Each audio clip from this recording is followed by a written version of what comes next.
Well, hello everybody and welcome to another video tutorial. My name is Peter Drakulic and today I'm going to be showing you how you can create some very cool titles for using them to your movies, or perhaps for a spooky kind of movie and things like that. So let's go ahead and get started.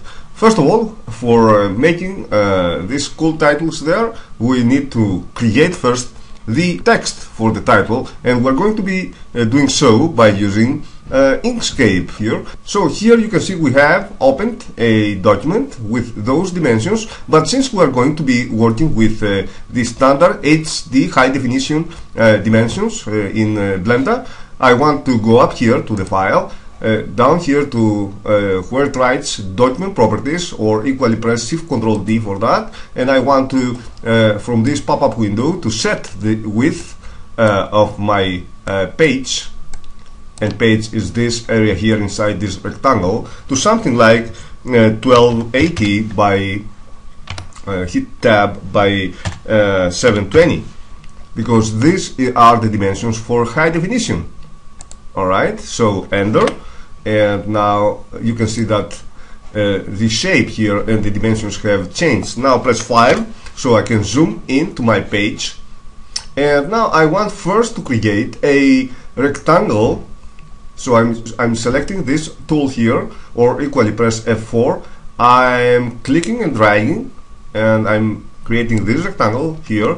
You can see that now in our case it doesn't have a line around it, but if it did, you should go by pressing Ctrl Shift F.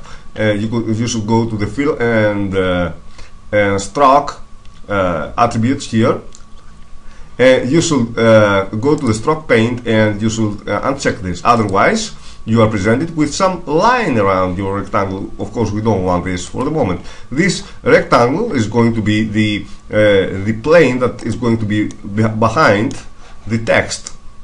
Alright, now I want to go up here now to my options bar and set the dimensions for this rectangle here from the width and height fields here. So I'm setting the dimensions to be exactly the same as the one of the page. So 1280, okay, by 720. Alright, so now you can see we have the exact dimensions we want to have. Now I want to bring up by pressing Ctrl Shift A, the align and distribute menu here. Alright, and I want to center my rectangle as on vertical axis as well as on horizontal axis, so it perfectly is centered perfectly at the page. Okay, now I want to press Ctrl Shift O, or equally go up here to the object properties and enable this window here, pop-up window, and select from down here lock. So now our rectangle cannot be selected whatsoever, as you can see. Okay, and now we're going to be adding our text. So select your text tool from down here where it writes this letter here.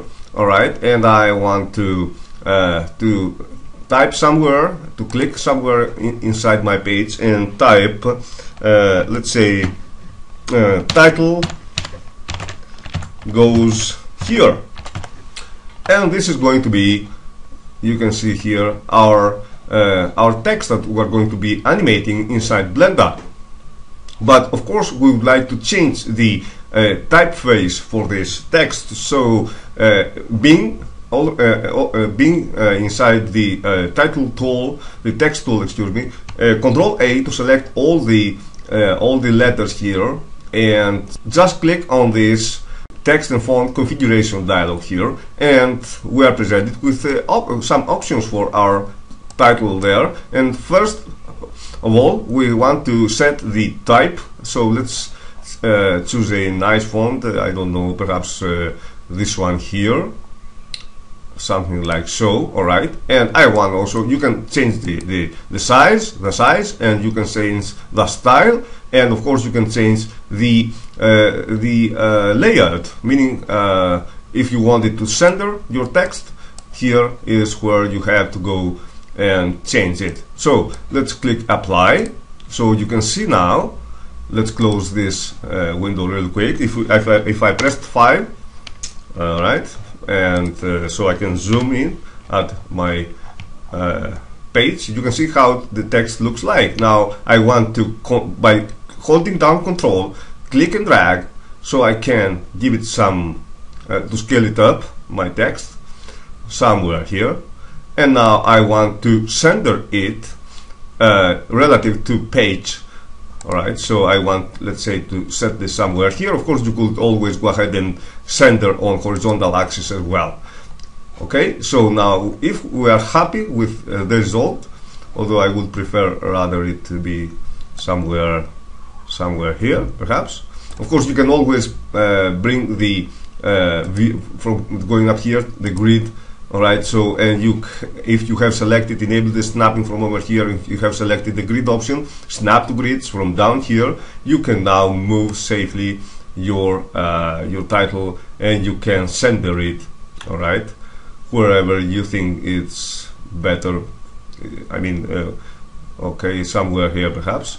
Alright, now let's go ahead and hide the grid by pressing Shift pound sign. Alright, and let's center it once more time relative to page. So once you are happy with the title here, you want to export it. You want to save it in the form of a bitmap or raster image, which is going to be a PNG, .png image. So for this purpose, I'm going over here to the File menu, and I'm going where it writes Export Bitmap, or Shift Control E for the shortcut, and I'm clicking on that, and a new pop-up window appears, and I have some options here. I want to select the whole page, of course, as my export area, not just the selection, and I want to browse from down here to the directory where I'm going to be saving this image here. And of course I want to give it a name, let's say title underscore lesson.png. So click save, and we're good to go, and close this window. And now we want to go to Blender and see what we can do with that image there we have just created. So here we are in Blender. I'm switching from over here to the compositing layout, and I want to enable the use nodes option here, free and used backdrop, so we can have the backdrop here, right, and auto render. Now I don't have any render layers for the moment, so I want to just click Ctrl X and delete this render layer here, and instead I want to Shift A, add an input image, and the image is going to be the one that we have created just before, the title lesson.png. So open image. Here you can see our image has been imported. So I want to now go ahead and add a output viewer node somewhere here. I want to connect this to the viewer, my image, and also to the output render node, composite node, excuse me. So now I want to just start adding some nodes here, and the first node that I want to add is going to be a displace node. So Shift A, add a distort displace node. All right, let me see where this node is here now. Okay, so I'm bringing this here, and I'm connecting this somewhere here. Okay, and the displace node, for the displace node to work, we need some texture, so we can fit this texture in to this vector here, input socket. So let's go ahead and create a texture, and let's go up here to the textures tab and just create a new texture. And I'm going to be using the marble texture for our purpose. Alright, I want to keep it to soft, alright, the default for the moment, and I'm going to just change the size to something like 0.5. Alright, now of course you can play around with all those options you have here, right, and you want to play around and see what fits best to your liking, but just for our tutorial we'll stick with those settings, the default settings. So I'm now adding, let's first name this texture as displace, and I want to add input a a texture from this list here, and I want to select displace as my texture. As you can see here, it is my marble texture loaded. I want to connect the value to the vector, alright? And of course I want now to play a little bit around with the scale, for example, and you can see that as I'm changing the scale, my title, let me press V so you can better see it, my title starts to change. Alright, so what what I want to do is to just go ahead and add some keyframes to those areas here. Of course, I would like first to change perhaps the scale to something like 4, alright, so I can get some more interesting result here perhaps for my title. I could change the offset as well. You can play around with all those options, but for our tutorial we'll stick with the defaults most of the time. So next thing I want to do is to split this area here and bring up a timeline window. Alright, so now what I'm going to do is that let me maximize a little bit the nodes and the node editor. I want this, for this text here, for this title, to fade in and out. Alright, when it starts my image sequence, I want for this to fading in, and then when it moves towards the end, I want to fade out. So I'm going to be adding a color mix node somewhere here, and okay, well, now it helps if the color of your title image is the same with the one of the background color, which is in our case is the white. So we can create the effect of this just dissolving into the background. Alright, just fading in and out, and we're going to be doing so by adding some keyframes to this factor here value. So if I bring this all the way down to 0, you can see that, or excuse me, first of course I want to connect this to the viewer node. So with a factor of 0, only this image is visible. If I set the value to just 1 for our example, you can see that only the this color is now visible.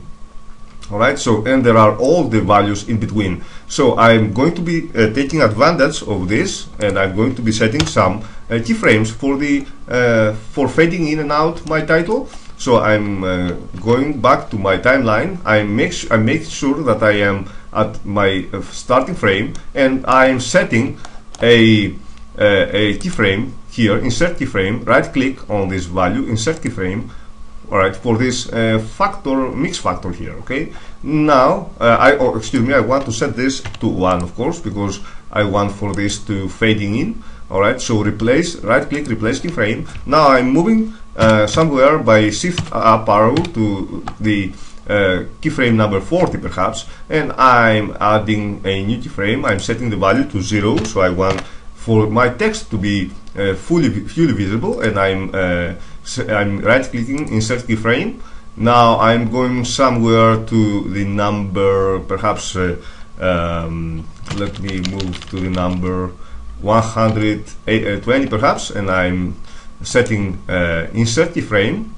Alright, so and then I want to go to number 140, and I want to set this to 1, insert keyframe. So right click, insert keyframe, and now let's say that I want my animation to last for 140 frames. So if I now scrub my slider here, the time slider here, you can see that somewhere here we have this nice, let me maximize the window, this nice effect. You can see the fade in of our text. Okay, and then if we moved somewhere here, you can see that this starts fading out, as you can see. Okay, slowly vanishing, slowly fading out.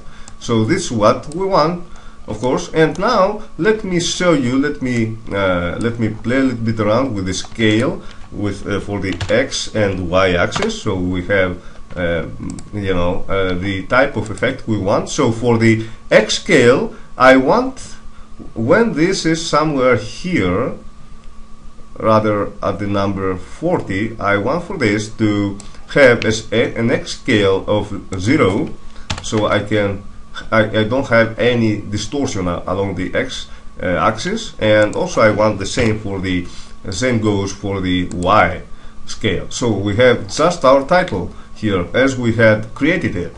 Now perhaps I need to move a little bit this keyframe here, this fading in keyframe to the number 20 perhaps. So that's why I'm bringing up the dope sheet editor.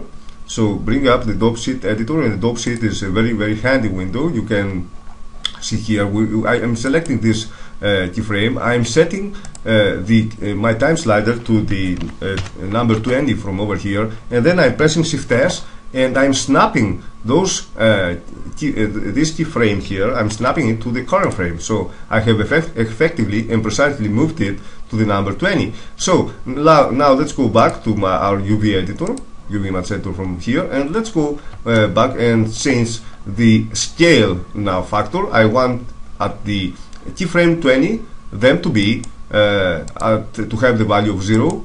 Alright, so insert keyframe for both of them, and now for the X scale I want to move up a little bit somewhere to the number 40, and then I want here to set the value of 10 for the X scale, insert keyframe. Alright, so I have some some distortion here, and also I want to go then, and let's keep this value 10 for the rest of our animation. And for the Y scale now value, I want to go by shift right clicking to the end frame, and I want to set this to as high as, I don't know, 200 perhaps. Let me try this value and how it looks like. So of course let me set the keyframe first and insert the keyframe, and of course I don't want to see this fading out effect, so I'm connecting this to directly to my viewer. So you can see now that if I maximize the window that we have something like so.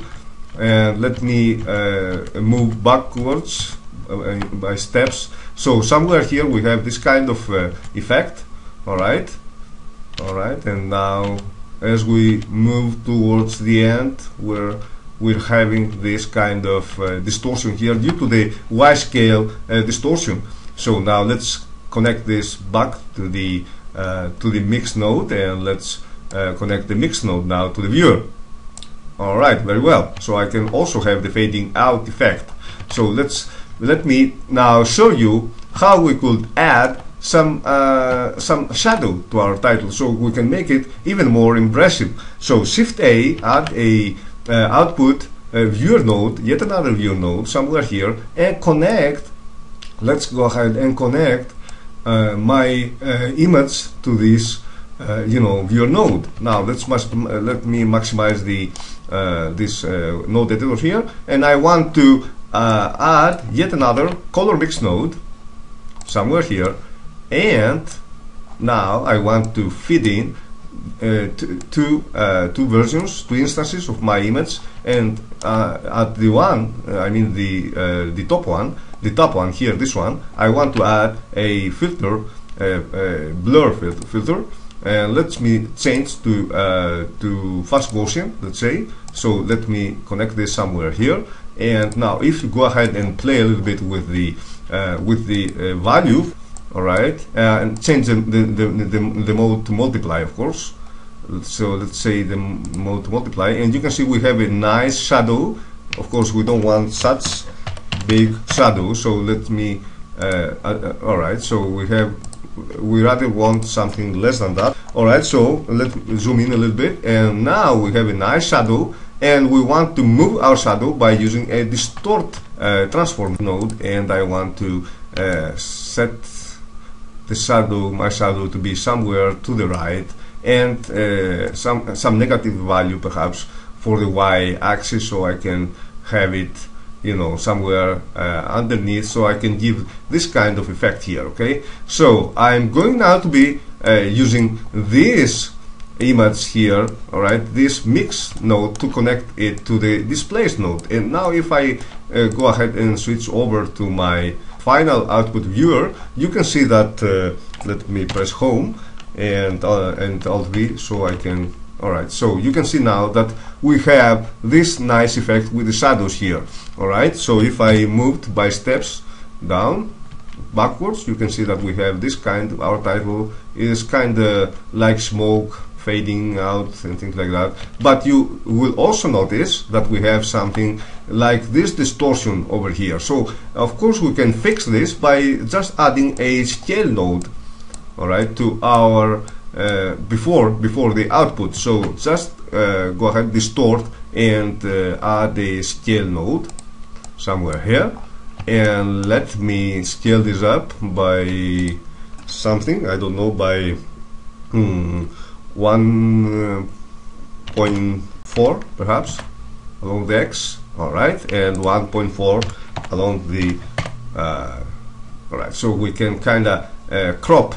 Alright, of course this value is too big, it's too high, but I'm setting this here just to show you that you can use the scale node for cropping the area around the you know, around your image where you have some distortion you don't want, perhaps. Okay, so now after having set all those things here, I think we are ready to go ahead and render our animation. Alright, of course, if you don't like the placement here of the text, you can also go ahead and add a distort translate node. Alright, so you can kind of translate you know, by setting some negative values for the y-axis. You can translate, alright, your text, so you can have it somewhere here. Alright, better center it if you prefer.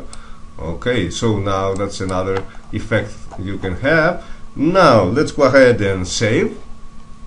Alright, and let's save it as titles lesson something blend. Alright, so now if we are happy with the result, we want to export it as a PNG image sequence. So I'm moving over to my properties here, window, render tab, and I want to go down here to the output section, and I want to leave it to PNG. Of course, I want to set this to RGB. You can set a color depth from over here, and I'm going to be heading over to my learning directory. I want to create a new directory, and this directory is going to be title, for example, something.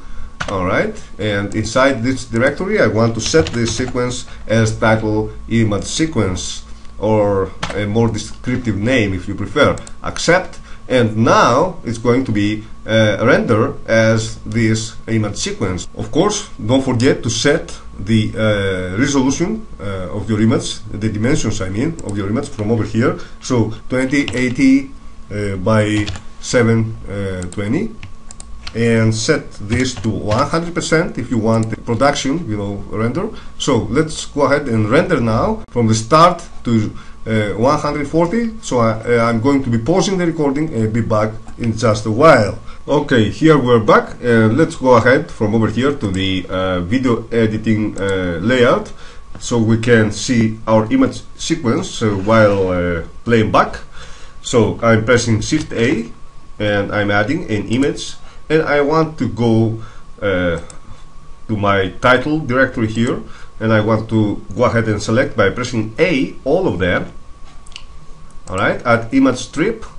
Okay, and let me see how it looks like. So Alt A to play, and here it is, our title, cool looking title. You can see, alright, fading like a, you know, like if it was smoke or something. Alright, and fading. Okay, so we have made it. Of course, if you would like to make a better, somewhat improved version of this, you would like to go to the compositing and layout and add, let's say, a blur node, a fast Gaussian blur somewhere here. So I want it, let's say, to go here and add a fast Gaussian blur, filter, blur, and fast Gaussian. Oops. and add some keyframes for this as well. So I might want to go somewhere here perhaps and add to this keyframe, add a number of 0 and set keyframes for my blur value. And somewhere here I could add something like as low as 3 or 4 perhaps. Let's make this 4. Alright, so I could have also this blur effect, and of course don't forget to insert keyframes. Alright, now if I go somewhere here, you can see that I have also a blurred effect for my title. Let me maximize and show you how it looks like. Alright, so you can see it's something like, it looks something like so. Alright, now if for every reason you would like to manipulate any of the nodes as a group, you can always go ahead and select the nodes, I mean this one node, and shift this one and press Ctrl J to join them together. So now you can move them. Alright, for example, I would like to be border select those nodes and Ctrl J join them, so I can move them together as a group and things like that. So that was our tutorial for today. I hope you enjoyed it and learned something from this. If you like this, don't forget to subscribe. See you next time, hopefully soon with hopefully another interesting topic. Until then, have fun and goodbye.